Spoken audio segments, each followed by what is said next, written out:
Bayangkan sebuah tempat di mana kesepian terasa berat, di mana tetangga terdekat berjarak lebih dari 2,000 kilometer, dan lautan bukanlah lanskap melainkan penjaga tanpa henti yang menentukan siapa yang datang dan pergi, di mana setiap ombak yang menghantam tebing seolah berbisik. Di sini, alam berkuasa. Tempat ini ada, dan namanya Tristan da Cunha. Bagaimana rasanya tinggal ketika supermarket terdekat berjarak seminggu perjalanan perahu? Apa yang terjadi ketika seluruh dunia memuat dalam 98 km persegi? Rahasia apa yang disembunyikan sebuah komunitas di mana setiap orang adalah sepupu, tetangga, dan teman dalam bertahan hidup? Bergabunglah dengan kami saat kami menemukan realitas Tristan da Cunha yang menakjubkan, di mana hal yang mustahil menjadi keseharian, dan di mana setiap matahari terbit adalah kemenangan diam-diam atas geografi. Lanskap Tristan da Cunha. Tristan da Cunha tampak seperti tempat yang membeku dalam waktu, secuil dunia di mana lanskap berkuasa dan manusia nyaris tak beradaptasi.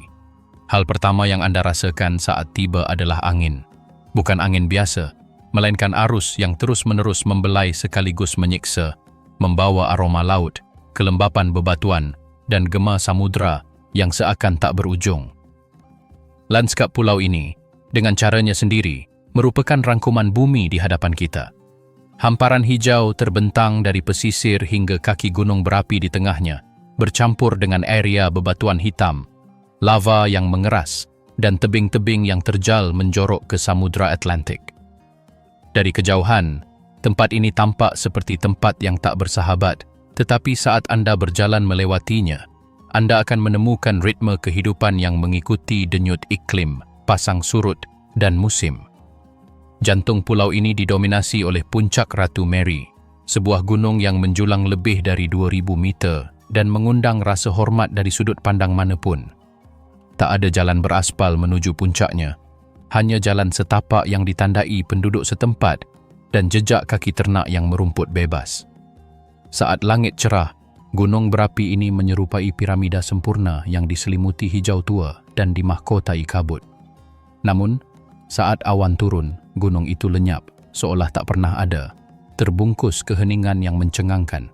Di sekelilingnya, hamparan ladang yang ditumbuhi rumput lebat, tempat penduduk pulau beternak sapi dan domba.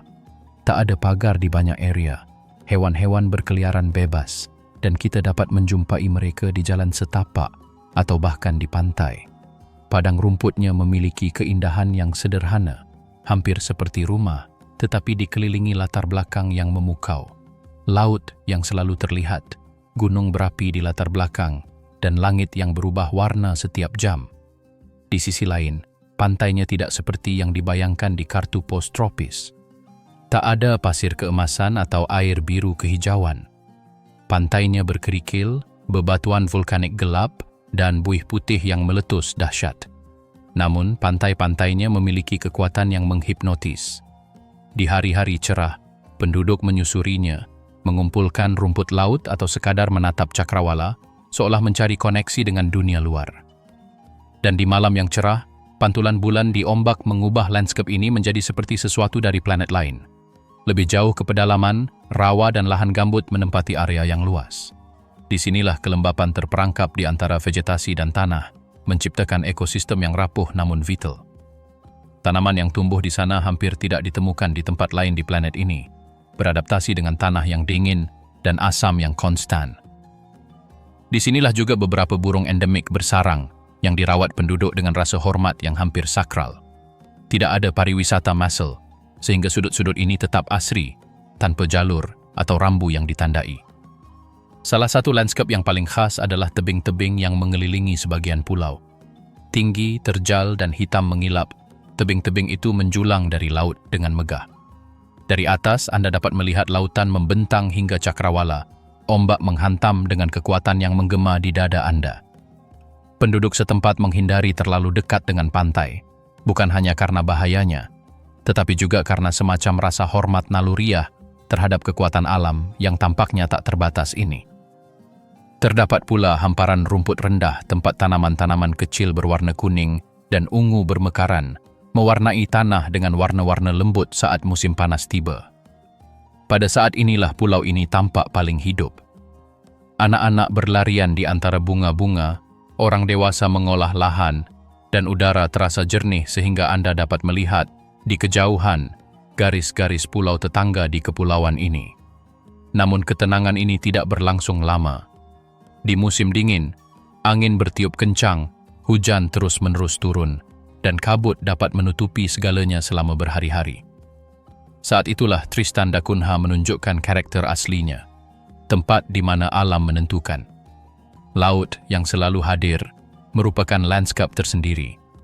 Penduduk mengenalnya seperti teman yang tak terduga.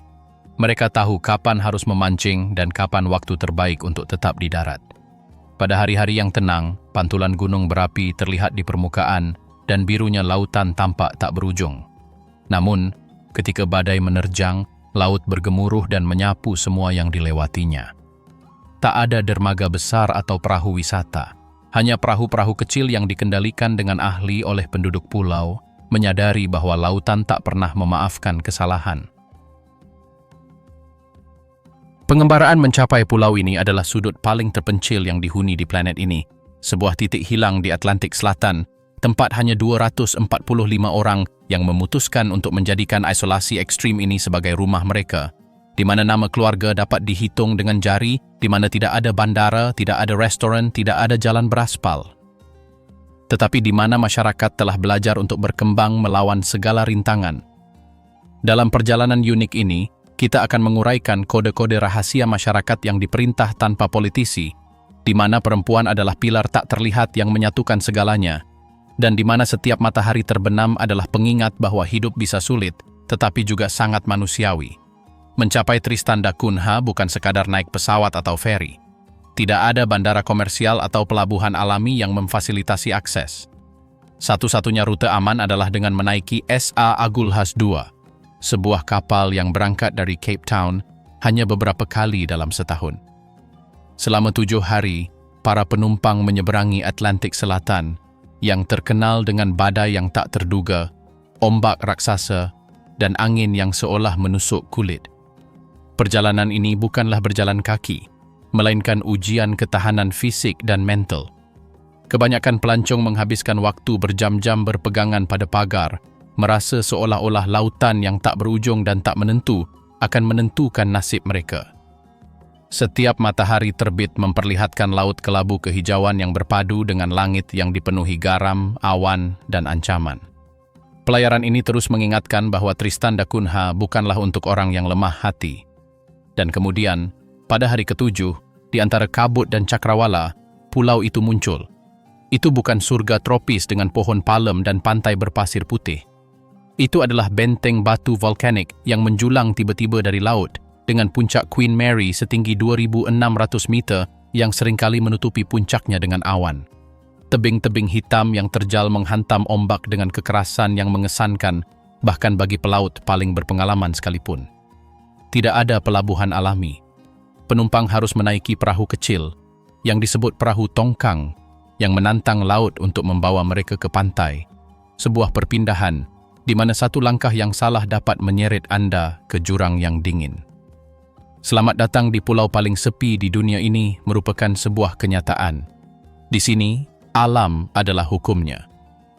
Pemukiman utamanya, Edinburgh of the Seven Seas, yang dikenal sebagai The Settlement, adalah sekelompok kecil rumah kayu dan bata rendah, dicat dengan warna-warna cerah untuk kontras dengan cuaca kelabu yang terus-menerus. Tidak ada jalan beraspal, tidak ada lampu lalu lintas, tidak ada restoran. Suara yang dominan adalah deru angin dan kicauan jutaan burung laut yang bersarang di tebing, albatros, petrel, penguin, dan camar.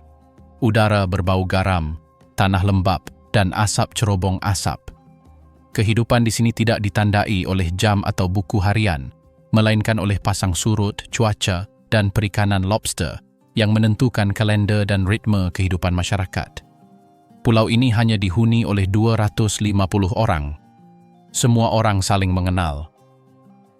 8 nama keluarga utama, Glass, Green, Hagan, Lavarello, Repetto, Rogers, Swain, dan Patterson, terus diulang, menciptakan jaringan keluarga yang mencakup beberapa generasi. Keterasingan telah membentuk identitas yang unik. Penduduk Tristan da Cunha adalah warga negara Inggris yang setia dengan potret ratu di sekolah dan di kantor administrasi, tetapi kesetiaan sejati mereka adalah kepada pulau dan tetangga mereka. Aksen mereka khas, campuran bahasa Inggris Victoria, gema Afrika Selatan, dan kata-kata yang seolah membeku dalam waktu, dialek yang mencerminkan berabad-abad keterasingan dan kelangsungan hidup. Tinggal di Tristan da Cunha berarti menerima bahwa komunitas lebih dari sekadar kelompok sosial. Komunitas adalah satu-satunya jaminan kelangsungan hidup. Setiap keluarga saling bergantung untuk makanan, perawatan medis, dan pemeliharaan infrastruktur minimal pulau itu. Privasi terbatas. Kehidupan pribadi bagaikan buku terbuka. Namun, keterpaparan itu membawa serta rasa memiliki yang mendalam, ikatan yang tidak dapat ditiru oleh mereka yang tumbuh di sini di tempat lain di dunia. Inilah para perempuan di pulau ini. Di Tristan da Cunha, perempuan adalah pusat sunyi dari segala sesuatu yang terjadi. Mereka tak mengatakannya, tak mencarinya, tetapi tanpa mereka pulau ini tak akan berfungsi. Merekalah yang menjaga ritme kehidupan, yang menopang rumah-rumah saat angin bertiup kencang, dan yang, dengan perpaduan karakter dan kelembutan, menjaga komunitas agar tak runtuh. Di pulau di mana segalanya saling bergantung, para perempuan belajar sejak kecil untuk bersikap tegas, praktis, dan, yang terpenting, sabar. Secara fisik, sebagian besar memiliki ciri-ciri yang memadukan asal-usul Eroppa, para pemukim pertama dengan generasi-generasi kehidupan di Atlantik Selatan. Rambut pirang atau coklat, kulit kecoklatan, mata yang bisa sehijau laut atau seabu kabut. Tak ada kepalsuan, tak ada mode yang berubah setiap musim. Di sini, kecantikan tak diukur dari perhiasan, melainkan dari kekuatan yang terpancar dari tangan-tangan yang telah lapuk, dari ketenangan yang datang dari mengetahui bahwa Anda adalah bagian dari sesuatu yang lebih besar dari diri Anda sendiri. Para perempuan Tristan memiliki tangan yang mampu melakukan segalanya. Memperbaiki jala, mengemudikan perahu, menyembuhkan hewan, atau menghibur anak. Pekerjaan mereka mengalir tanpa suara, bak pasang surut air laut, tetapi itulah yang membuat kehidupan di pulau itu tetap bertahan. Mereka tak bersuara untuk mengeluh. Mereka paham bahwa di atas batu karang yang terdampar di Samudra Atlantik ini, mengeluh adalah kemewahan yang tak mampu mereka miliki. Ketika seorang pria jatuh sakit, mereka menggantikannya di perahu nelayan tanpa ribut. Jika tetangga membutuhkan bantuan, mereka sudah mengetuk pintunya. Kemampuan beradaptasi tanpa drama ini membuat mereka dihormati dan tak terbantahkan. Dalam percintaan, Tristan tak membiarkan kepura-puraan. Mereka semua telah saling kenal sejak kecil. Mereka bermain bersama di jalan yang sama, berbagi ruang kelas yang sama. Kisah cinta tak berawal dari kencan yang mewah, melainkan dari tatapan mata saat panen kentang atau tarian di festival komunitas. Mereka jatuh cinta pada orang-orang yang mereka lihat tumbuh dewasa, dengan wajah-wajah yang mencerminkan sejarah yang sama. Sedikit demi sedikit, mereka mulai memahami bahwa masa depan mereka akan terikat erat, bukan karena kewajiban, melainkan karena hati memilih di antara beberapa pilihan dan seringkali membuat pilihan yang tepat. Pernikahan di sini lebih merupakan fakta daripada hasrat yang tak terkendali. Ketika sepasang suami istri memutuskan untuk bersatu, mereka memikirkan keberlangsungan nama keluarga, keseimbangan demografis, dan menambah tangan-tangan pekerja keras dalam komunitas. Namun dari kepraktisan ini muncul kasih sayang yang mendalam, tak tersentuh oleh pasang surut dunia luar. Keibuan datang bagai musim semi, pada waktunya sendiri. Para perempuan membesarkan anak-anak mereka dengan perpaduan manis dan tegas yang membingungkan orang luar. Anak-anak segera belajar untuk berguna, menghormati laut, menghargai apa yang mereka miliki. Para ibu dengan gestur alih-alih ucapan, mewariskan hukum tak tertulis yang telah menjaga komunitas ini tetap hidup selama berabad-abad. Secara emosional, para perempuan ini memiliki ketahanan yang seolah berasal dari era lain. Saya telah menyaksikan para ibu mengucapkan selamat tinggal kepada anak-anak mereka yang akan berangkat ke Afrika Selatan untuk belajar. Mata mereka berbinar-binar tetapi punggung mereka tegap. Mereka menulis surat yang membutuhkan waktu berbulan-bulan untuk sampai, menyimpan kliping koran, dan menjaga ikatan tetap hidup di kejauhan. Cinta mereka tidak menuntut pamer.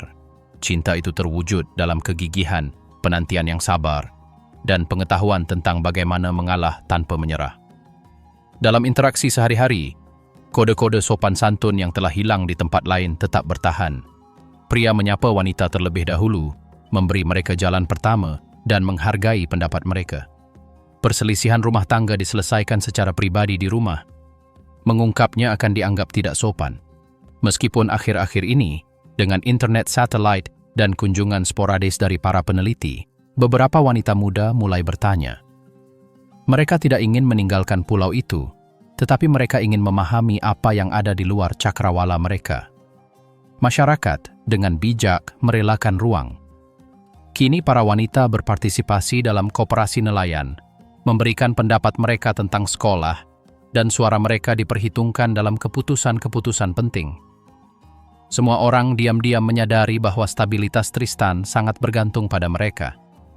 Pasangan-pasangan itu, terlepas dari kurangnya keintiman fisik, memupuk rasa kebersamaan yang tak terucapkan.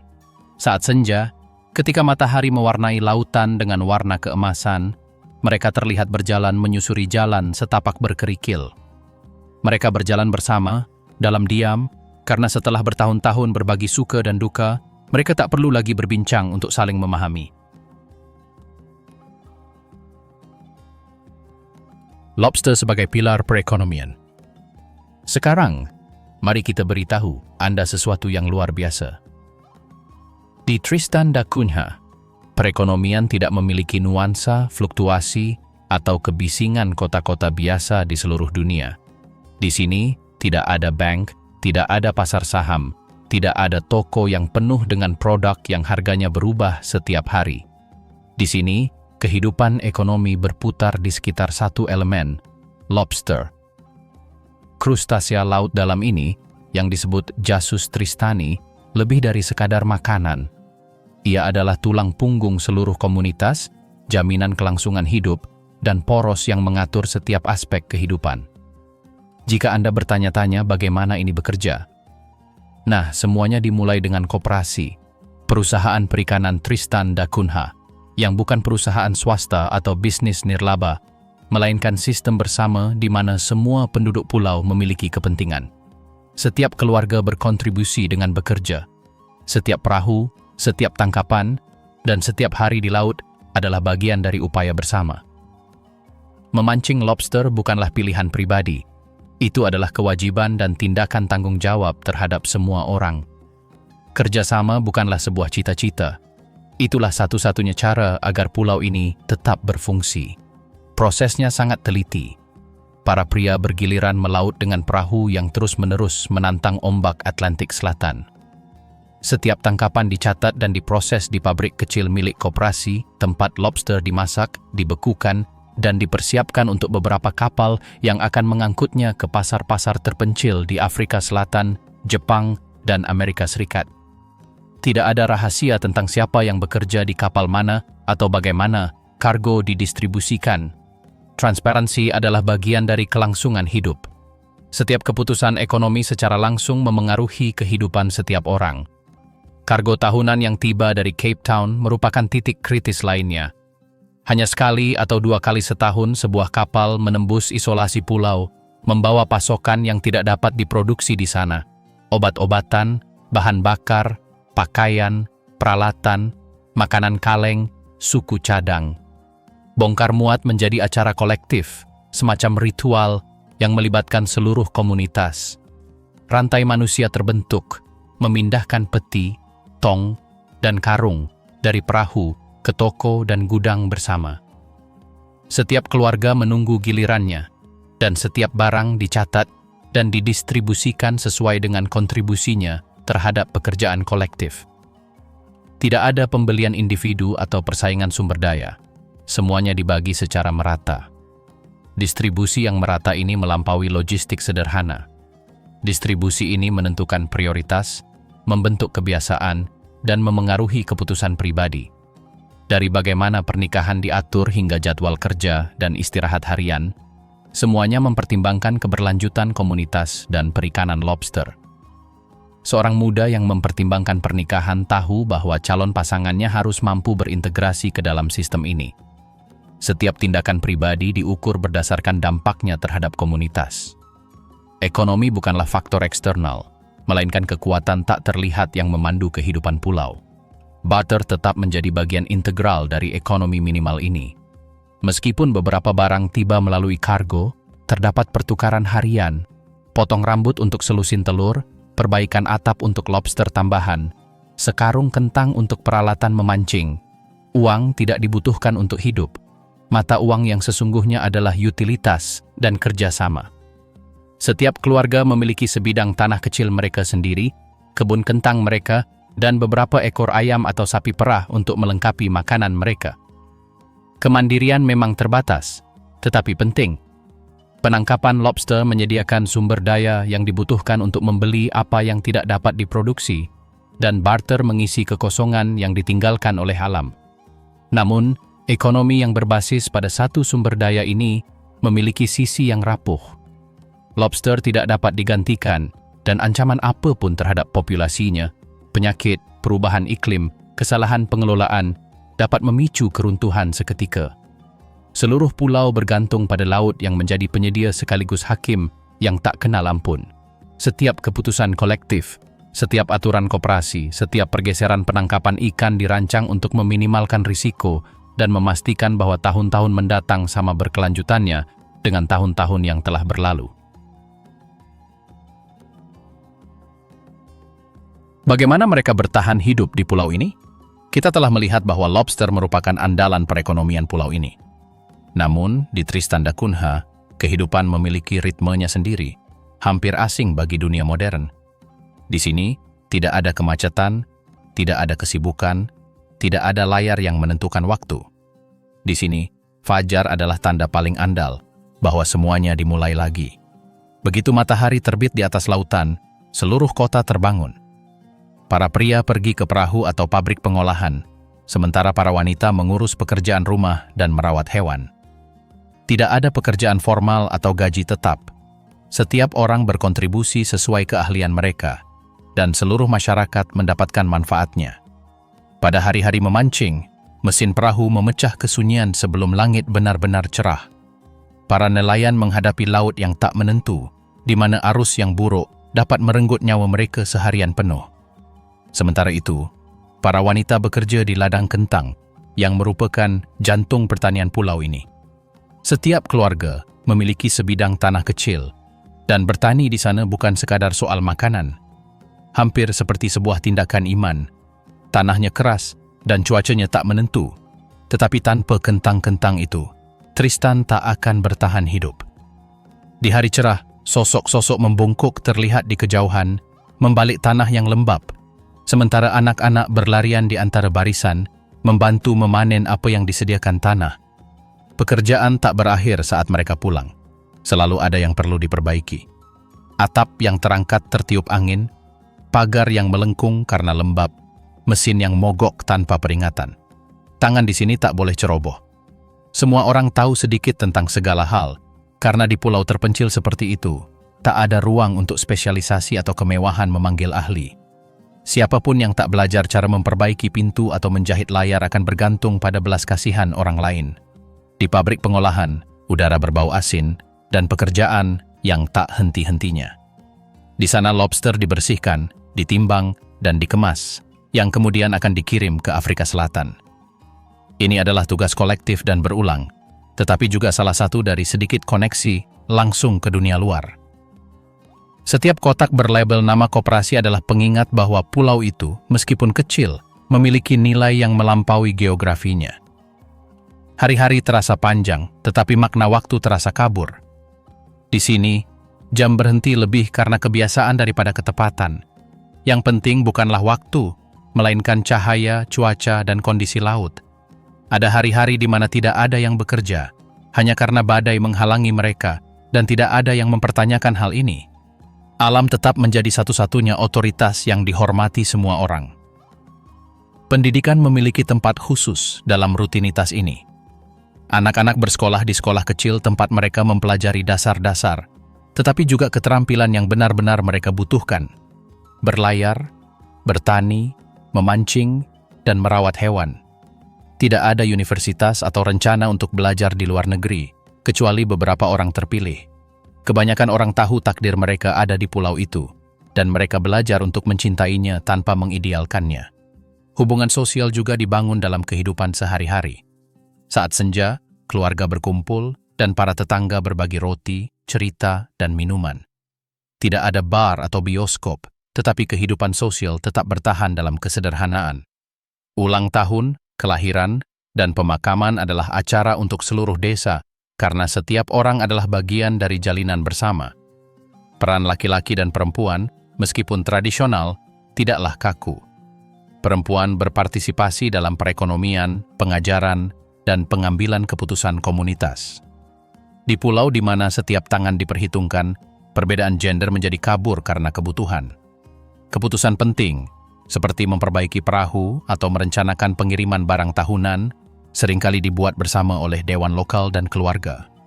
Anehnya, di pulau ini, waktu luang adalah kemewahan yang langka. Beberapa warga mendedikasikan diri untuk pertukangan, yang lain membuat kerajinan kecil untuk dijual kepada pengunjung sesekali. Beberapa bahkan bermain alat musik atau berlatih paduan suara di gereja. Musik dan agama adalah pilar emosional komunitas, karena keduanya adalah hal-hal yang meredakan kebosanan dan memberi makna pada penantian.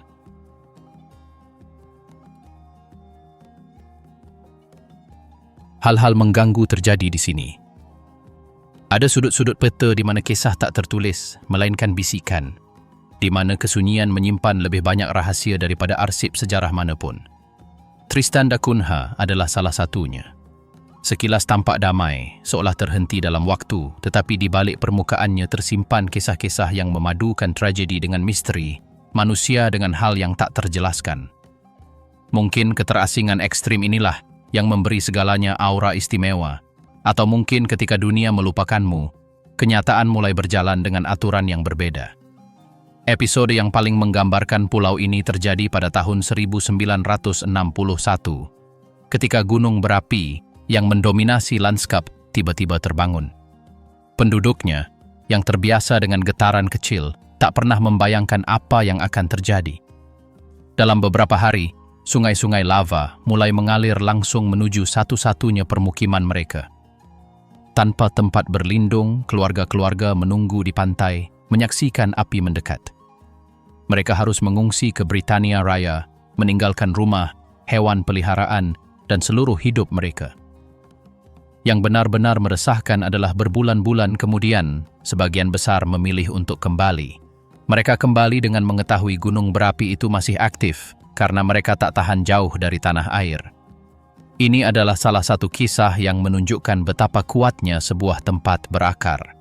Laut di sekitar Tristan menyimpan teka-tekinya sendiri. Para nelayan telah menemukan sisa-sisa kapal yang tak bertuan, tersapu arus misterius. Ada yang mengatakan itu adalah bangkai kapal kuno, yang lain menyebut kapal modern yang hilang ditelan badai. Kenyataannya, lautan ini begitu luas hingga bisa menelan seluruh armada tanpa jejak. Anggota tertua keluarga itu bersumpah pernah melihat cahaya menari-nari di air pada malam yang gelap, kilatan yang bergerak dengan tujuan sebelum menghilang. Tak ada ilmuwan yang mampu menjelaskannya, tetapi di sini semua orang menghargai apa yang tak mereka pahami. Di antara legenda yang diwariskan dari kakek nenek kepada cucu-cucunya adalah tentang kapal hantu. Konon, pada suatu pagi yang berkabut, sebuah perahu layar kuno terlihat di kejauhan, diterangi dari dalam, berlayar tanpa arah yang jelas. Perahu itu belum pernah difoto, tetapi setiap generasi berbagi kesaksiannya. Ada yang bilang itu Fata Morgana, yang lain mengatakan itu jiwa para pelaut yang mencari tempat bernaung. Ketika malam berlalu dan angin bernyanyi di antara tebing, bahkan yang paling skeptis pun dapat merasakan sesuatu yang mengambang di kegelapan. Namun, tidak semua hal yang tak terjelaskan datang dari luar. Ada tragedi kemanusiaan yang juga menandai karakter tempat ini. Selama masa kekuasaan Inggris, mereka mencoba membangun pangkalan militer. Pada suatu kejadian, sekelompok tentara terjebak selama berminggu-minggu oleh badai yang tak henti-hentinya. Salah satu dari mereka tewas setelah jatuh dari tebing saat mencari pertolongan. Mereka menguburkannya di sana, menghadap lautan yang telah mengkhianati mereka. Kuburannya, tertutup lumut dan kabut, menjadi saksi bisu bahwa bahkan orang luar pun meninggalkan sebagian jiwa mereka di batu karang ini. Kisah abadi lainnya menceritakan tentang kapal penangkap ikan paus Jepang yang karam di lepas pantainya pada awal abad lalu. Para penyintas mencapai pantai dalam keadaan kelelahan, terluka, berbicara dalam bahasa yang tak terpahami. Penduduk pulau merawat mereka sebaik mungkin, berbagi sumber daya mereka yang terbatas. Ketika tim penyelamat akhirnya tiba, para pelaut meninggalkan perkakas, peralatan, dan sebuah altar kayu kecil sebagai tanda terima kasih yang masih tersimpan di sebuah rumah di desa. Itu adalah salah satu gestur yang melampaui waktu, secercah kemanusiaan dalam kesunyian yang paling absolut. Di antara keanehan yang mengejutkan para pengunjung adalah kenyataan bahwa mereka semua berasal dari segelintir keluarga asli. Nama keluarga dapat dihitung dengan jari, menciptakan susunan genetik yang unik di dunia. Para ilmuwan telah menghabiskan waktu bertahun-tahun mempelajari bagaimana populasi ini mempertahankan kesehatannya dengan keragaman yang begitu terbatas. Penduduk pulau menertawakan hal ini. Bagi mereka, itu bukan keanehan laboratorium, melainkan kebanggaan atas ketangguhan mereka. Di sini kita semua bersaudara, kata mereka, dan itulah mengapa tidak ada yang benar-benar sendirian. Mungkin itulah sebabnya ketika pengunjung pergi, mereka selalu menoleh ke belakang sebelum pantai menghilang di cakrawala. Bukan karena mereka berharap melihat penampakan, tetapi karena mereka merasa telah menemukan secuil dunia yang hampir tak ada lagi. Sebuah tempat di mana kesendirian memiliki kehangatan manusiawi, dan di mana setiap kisah, sekecil apapun, layak didengar saat malam tiba dengan suara Samudra Atlantik sebagai saksinya. Pada akhirnya, Tristan da Cunha tetaplah sebuah cermin tempat seluruh planet melihat dirinya terpantul. Mereka yang di luar melihat misteri, keterasingan, keanehan.